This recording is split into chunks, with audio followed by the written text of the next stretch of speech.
Hi everybody, it's Technique Tuesday. I see that the infographic for today is about Liptrills. Let's just have a quick look at the infographic before we go any further. So the infographic says, it's a golden warm-up exercise teaching the fundamentals of maintaining correct airflow balance to the source of the sound and experiencing support.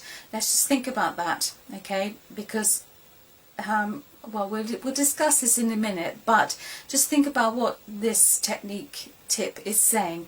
It's a great warm-up exercise for all sorts of reasons, because it's teaching the fundamentals of maintaining the correct airflow balance to the source of the sound and therefore experiencing support.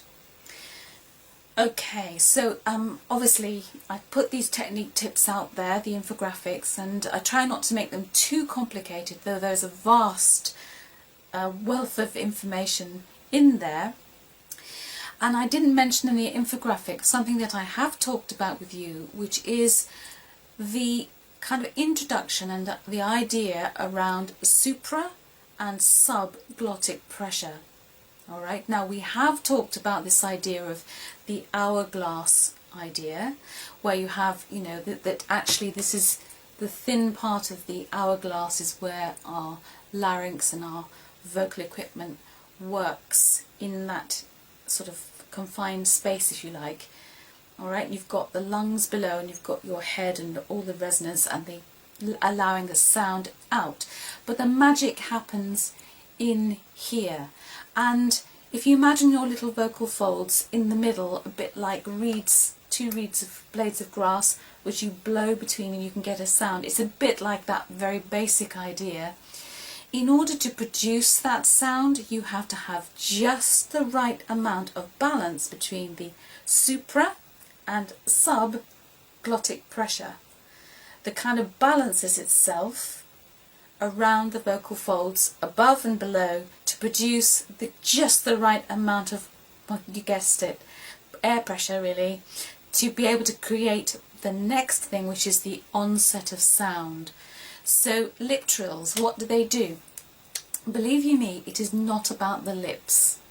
Okay, so everybody assumes that because of the nature, I suppose you could say the silly nature of Liptrills, it's very tempting to imagine that you can't do them because you can't get your lips vibrating or just kind of in that relaxed state to enable it to happen.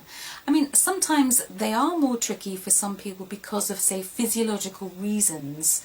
I know, for example, that Jessica, my daughter, she has difficulty doing Liptrills, and that's just to do with how her teeth and her lower jaw are arranged.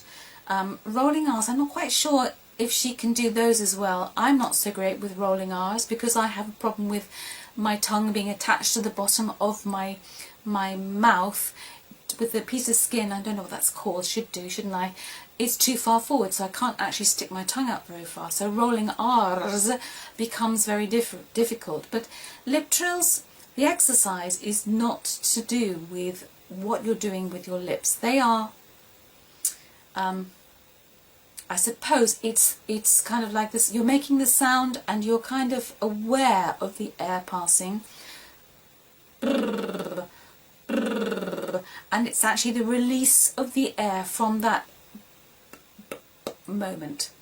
So the exercise Liptrills is really quite advanced, and it's all to do with, again, and I mentioned it at the bottom of the infographic where I said and you experience support, because truly, and you know this, if you get a really good Liptrill session going, you can feel it working in your body, because you cannot really give a good Liptrill unless all the other things that you've been working on, your posture, the flow of air, the idea of onset, are really all kind of stacked and appreciated.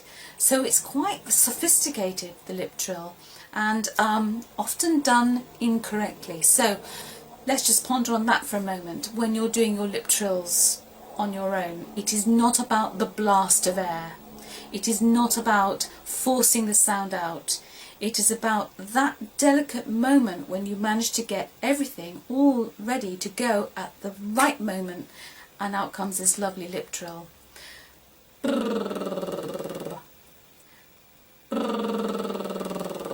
I can feel my lips vibrating, but I'm kind of also aware of the relationship between what's happening in, if you like, the subglottic area.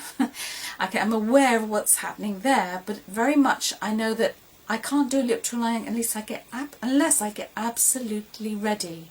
Interestingly, and as a little side note, yesterday I was trying to do some sort of mental relaxation, and I like to do this in the Alexander technique way, where you have mindful rest. So I was laying flat on my back with my knees up, my feet flat on the ground, and I was trying to just kind of relax and get into my breathing, because I find it helps clear my mind. Do you find that? And I thought, I know, while I'm here and I'm doing my breathing, I'm just going to see if I can just do a lip trill. And I could not do it in that kind of gentle way. They wouldn't arrive. It made me laugh. And I thought, no, the only way I could do a lip trill is I have to be a little bit more serious about it. So let's just get this straight. Lip trills are not about blasting air. They're about precision. And the action taken here between the supra and subglottic pressure, just like doing onset exercises, it's that magical moment, and when everything is right, the sound is made, but you're doing like we are making a kind of with our lips. So when you practice lip trills, yes, you can do the exercise like we do on Saturday mornings, but on your own it is more important that you absolutely can rely on getting your lip trills going as a kind of routine. You know, you could say to yourself when you're in the car, I'm going to see if I can do some lip trills. I often do lip trills in the car because I find I'm sitting down. That's usually quite a good position. Hands on the steering wheel, so it's kind of steadying me, and I take a deep breath in, I feel my back expand against the car seat. And I know when I'm really truly engaged and everything is working well because it feels so flipping easy. Alright, and then I might start playing around with going ups and downs and playing around with the sound I'm making, but maintaining that airflow to the source of the sound, because ultimately that's what we rely on as singers, to be able to make any sound at all, vocal. How do you start, let's say, let's take an aria for example, Quando me vo, which is from La Boheme. Okay, now you've got the qu and the ua, so you've got qu, qua, qua. You've got to know right at that moment that you're going to be able to do the whole process. So I take the breath in. Quando me vo. And you don't give up until the phrase is done. The lip trill itself, the exercise, what you're trying to do is really quite sophisticated. Okay? It's really quite a sophisticated exercise. It's fun. And if someone can get a lip trill going, we all put the flags out. But because you are members of Virtually Vocalese, and because this is the whole point of your membership, in that we are supporting each other and we're on a journey together, it's important that we get to the nitty-gritty, the real sort of the hub of why things are the way they are. And I just watched a fabulous TED Talk by Seth Godin, who you know I am quite a fan. He's talking to a bunch of school children in Brooklyn about why we learn, why do we learn and how do we learn. And it really was fantastic to watch, because I realised that actually what he's talking about is basically what I really believe. It's what I really believe, in that you have to always work out the why, otherwise there is no point to the doing. You've got to work out the why. Okay, so that's what Technique Tuesdays are all about, including when we look back a little retrospectively at one of the more basic things in our toolbox. Okay, so that's my thinking. Over and out for now, and I will see you again very soon. Okay, thanks then, bye for now.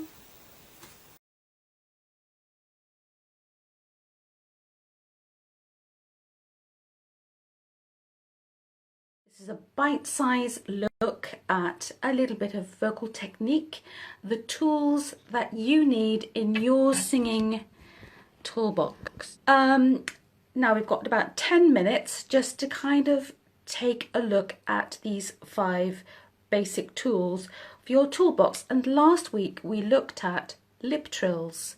We looked at Liptrills and started to get our thoughts around what they are about and the good that they can do for us as vocalists. Liptrills are a golden exercise because they deal with so many of the basic elements all at once. Okay, because you've got to think about your posture. That's number 1. You have to think about your breathing. Many people believe that Liptrills is all about the blast of air, which it really is not. And you have to deal with this thing called onset. Onset of sound is the moment when your vocal folds come together and you make a sound, your sound. Only you can have your sound because you are unique. We all are unique individuals. And the warm-up is really about accessing all these small elements that go together to give you a really good kind of sound understanding of how your voice works. All right, if you want a freebie resource, then go to www.littlesoprano.co.uk, and at the top on my webpage you'll see a little tab that says free online resources, and within that page you'll find a link to a free audio playlist of these 5 essential vocal exercises. Really worthwhile. It's nothing fancy, but it's very basic and it's great to use again and again and again. All right, so I've got to be mindful of the time because, of course, this morning, Virtually Vocalese, my online mentoring group, we have our routine Saturday morning vocal warm-up and they'll be waiting for me about 11. So, all right, so how have you got on with your Liptrills during the week? Okay, let's just have a quick reminder of what they are. So if you've never watched one of these before and you don't know what a Liptrill is, I'll just give you a little example. Okay, and I'm going to start fairly lowish in my voice, round about where I speak, and that's a great tip for you, is to always start vocalizing in an area that feels really comfortable to you. Okay, so I'm going to start round about here. Maybe there's a bit low for me this morning. Okay, so I'm going to start here, and a lip trill sounds like this.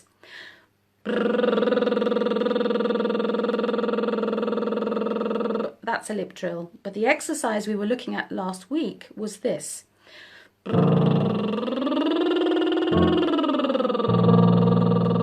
And you might notice there is a slide between the bottom note and the higher note. That's very essential, that slide, because if you'd like to think about it like a piece of elastic, you're hoping that you can maintain that lip trill and that all the intrinsic muscles and the bits and pieces that go to help you make that sound can do their thing as well without a kind of a break. We don't want this kind of thing. No elongating of the neck, okay? All right, so let's just have a little reminder of that. Okay, so you can join in with me. Remember, if you find lip trills challenging at this stage, okay, then it is fine to just maintain one pitch.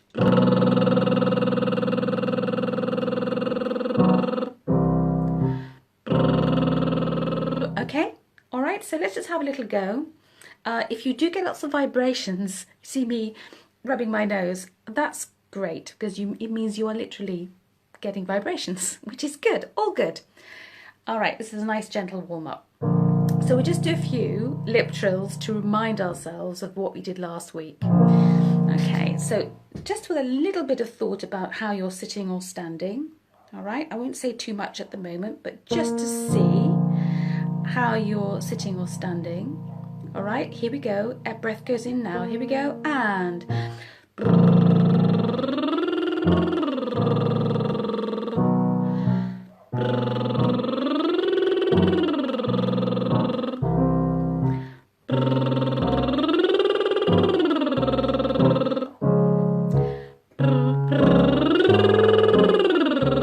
just a couple more.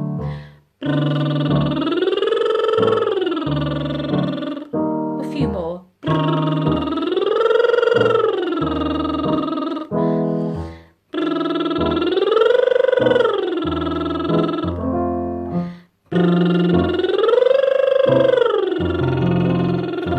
Okay, lots of vibrations going on. All right, we're going to go back and do a few again, but this time I want you to start thinking about something else as well. Okay, so remember I've said that Liptrills are truly a golden exercise, and lots of people exhibit frustration about Liptrills, but they are really worthwhile pursuing because they kind of, as I say, 5 essentials, they tick so many boxes all at once. So they're a great fun way to get your vocal warm up. Remember, it's just a warm up. Get it going. So this time, as we go through and do a little sequence of Liptrills, I want you to start paying attention to what is happening as the air comes and goes. And depending on your expertise at this point with Liptrills, you might find that your air is just like going immediately and you just have to gasp to get air back in. But I just want you to start thinking about not worrying too much about this and concentrating more about what is going on with your breathing. All right, now breathing, as I said last week, is a vast subject. Got to watch the time. So as you're doing the exercise this time, I want you to focus your thoughts on the lower part of your rib cage. So not this bit up here. We don't want to see any shoulders going up. I want you to concentrate on this bit down here. And what we should get is, like, if that's your rib cage shape, we should get where my elbows are, a little easing out, okay, and then gradually coming back in as you do the exercise. All right, so let's just do a few and concentrate on that. So still starting down in our speechy area, okay? Here we go, Liptrills, but thinking about breathing, this vast topic. Here we go. Ready? Air going in now, and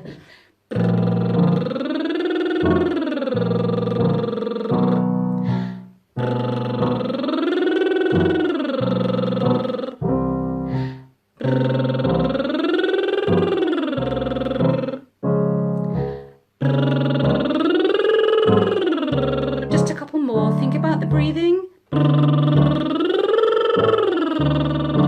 2 more.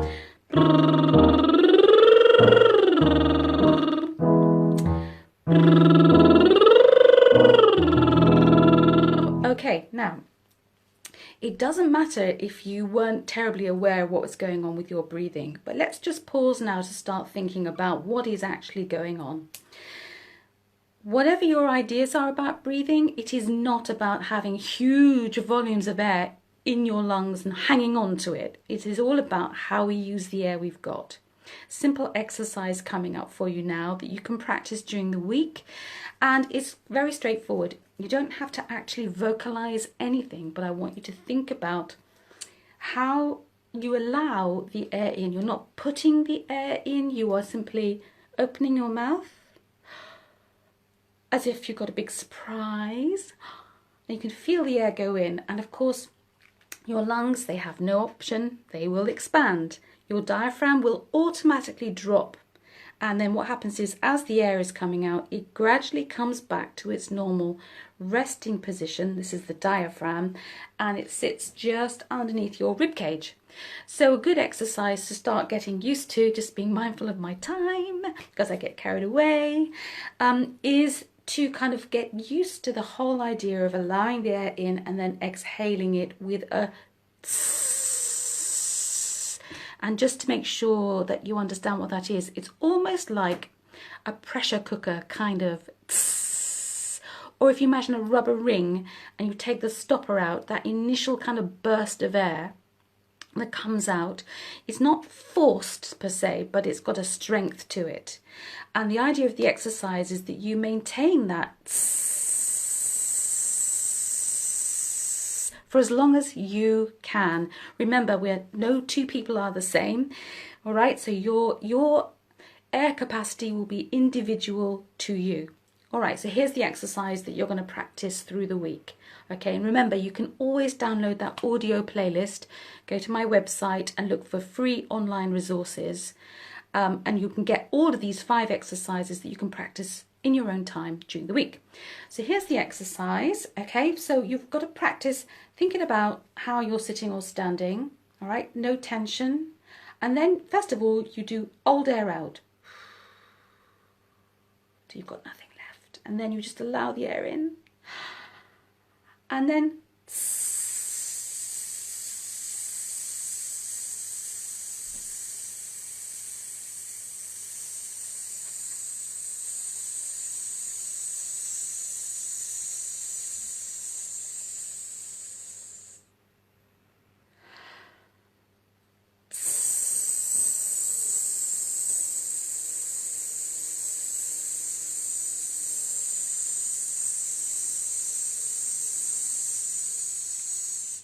okay, now that is the basis of the exercise. It's important that you do it twice through because it's the breath that you take in the middle that is going to be more representative of the right kind of air allowing in and out. Okay, so that's just a little bite-sized introduction to the breathing exercise. Okay, now just don't feel it's a competition with yourself to try and do that breath for as long as you can. You have to start being very intuitive with your body, and imagine as you take the breath in, the diaphragm flattens out like that. That's what you can feel down here, as your diaphragm kind of flattens out. Okay, and then as you let the air out, it's going to just naturally, you can't do anything about it, it's going to come back to its resting place there where it was before. Okay, so it's your kind of control, if you like, organizing the air coming out with that. It's like having your thumb and forefinger on the nozzle of that little rubber ring stopper, and you're allowing the air to come out at a certain rate. Okay, but it's important that you listen to your body and become intuitive about how much air you have to come out, and then acknowledge it, come to the end of the exercise, and then start all over again. Okay, so if any of this has been a bit confusing this morning, because as I told you, this breathing thing is a vast topic, go to my website, littlesoprano.co.uk, get hold of the free online resource audio playlist. It's completely free and it will take you through the exercises and give you more support. I hope you've enjoyed that. I'll be back again with Live Basics number 3 and we'll expand on those ideas even more. Okay, have a lovely weekend. It's gorgeous weather here this morning. Fingers crossed, and I'll see you again very soon. Thanks for being here. Bye-bye.